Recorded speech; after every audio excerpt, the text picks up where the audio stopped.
Welcome to the deep dive. Really glad you could join us today. We're unpacking some very fresh news, actually just out today, July 25th, 2025. It's about a long-standing border conflict between Thailand and Cambodia.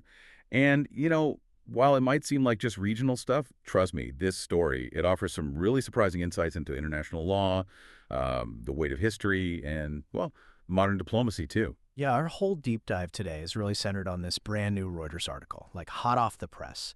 And it seems to signal quite a significant shift in diplomatic approach. So our mission, really, for this deep dive is to get under the skin of the core issue here, Thailand's preference for direct talks with Cambodia. And importantly, they're rejecting third-party mediation. We really want to explore why this stance matters so much right now.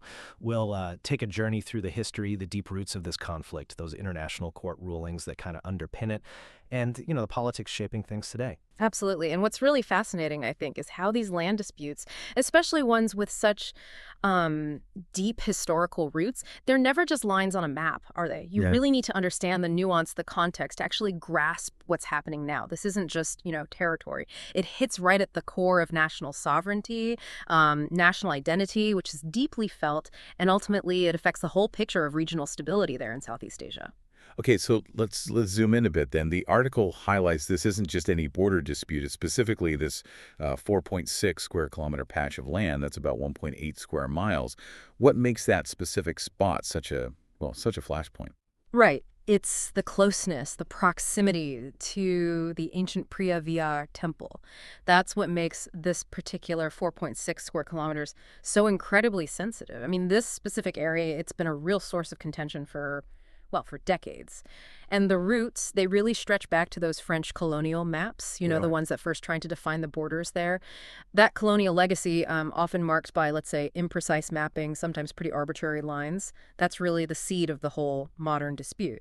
It makes finding a resolution incredibly complex, very emotionally charged, even today. That makes sense. Yeah. Yeah. And the temple itself, I remember reading, it's been central to some big international legal fights, hasn't it? The International Court of Justice, the ICJ, they've ruled on this twice, I think. That's right, twice. The ICJ gave these really crucial rulings about Preah and the land around it, first in 1962 and then again in 2013.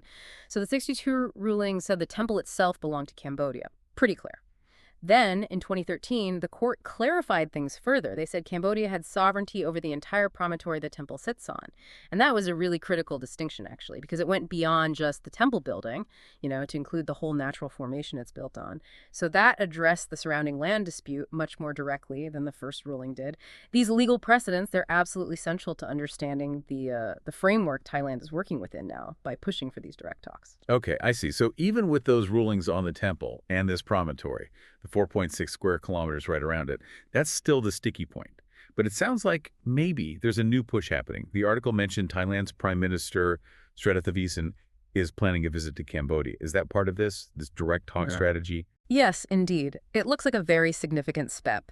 That planned visit by Prime Minister Srettha Thavisin fits perfectly, really, with Thailand's stated goal of direct engagement. And crucially, the Cambodian Prime Minister, Hun Manet, he's also said he's willing to talk.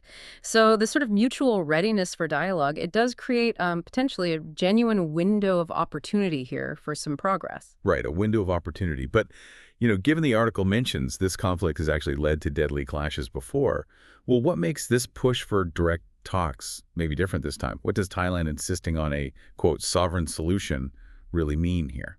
Yeah, that's the critical question, isn't it? Thailand's insistence on these direct bilateral talks, just between the two of them, and not bringing in outside mediators, especially when you consider those past ICJ rulings.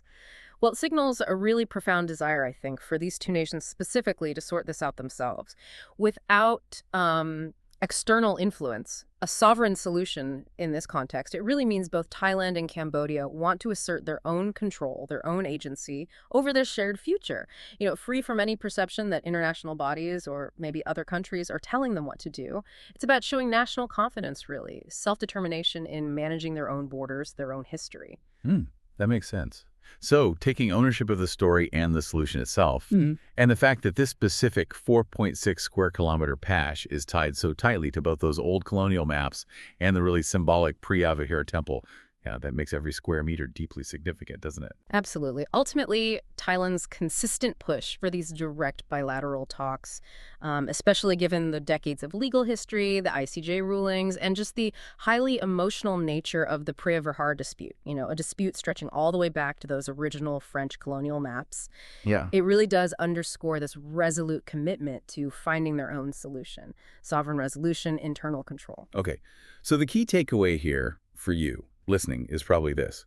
The planned visit by Thailand's prime minister to Cambodia, and the fact that Cambodia's prime minister seems willing to talk, it genuinely suggests we might be seeing a potential new chapter, a new attempt to resolve a conflict that sadly has led to deadly clashes before. It feels like quite a deliberate move towards a sovereign resolution, one that these nations are driving themselves. And perhaps this raises an important question for you to think about.